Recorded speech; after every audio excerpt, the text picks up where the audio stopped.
ছুটির দিন সকালে কি করব, আমি একটু চিকেন পকোড়া করব ভেবেছি। একটু কর্নফ্লাওয়ার আর দিয়েছি আদা রসুন বাটা দিয়ে ভালো করে এটাকে ম্যারিনেট করে রেখে দিয়েছি। এটাকেই আমি ছাকা তেলে ভেজে নেব, একটু স্যালাডের সঙ্গে পরিবেশন করব।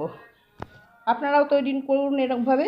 রোজ বিকেলবেলা, কি প্রত্যেক দিন বিকালে না হোক, ছুটির বিকেলে তো একটু অন্য জিনিস খেতে ইচ্ছা করে সকলে মিলে, সেই জন্য কফি, চা আর পকোড়া খুব সুন্দর খাবার একসাথে। আপনারা যদি আমারটা সাবস্ক্রাইব করে না থাকেন তাহলে সাবস্ক্রাইব করবেন, আর যারা আর কমেন্ট করতে ভুলবেন না এটা কেমন হলো আমি করেছি যেটা। আর ফেসবুকে যারা দেখছেন তারা একটা ফলো করে দেবেন।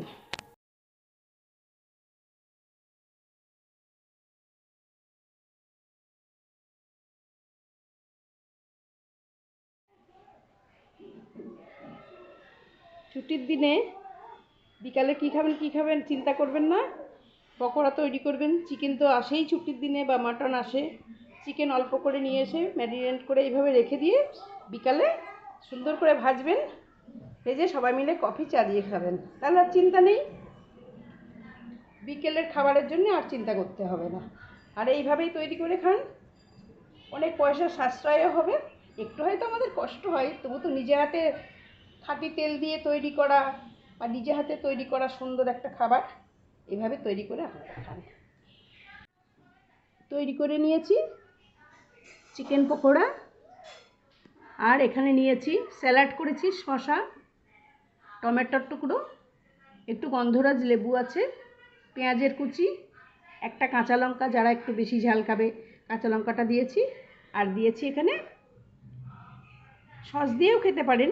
আবার এদিকে ওইদিকে কি দিয়েছি না, সসটা হলে পরে ভালো হয়।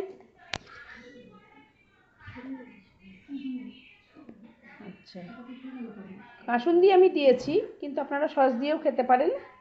কাসুন্দিটা দিলেও ভালো লাগে, আবার সস দিয়ে খেলেও ভালো লাগে। এইভাবে তৈরি করুন, আর বিকেলটা খুব আনন্দে সবাই একসাথে এক টেবিলে বসে খেয়ে কাটিয়ে দিন। টাটা।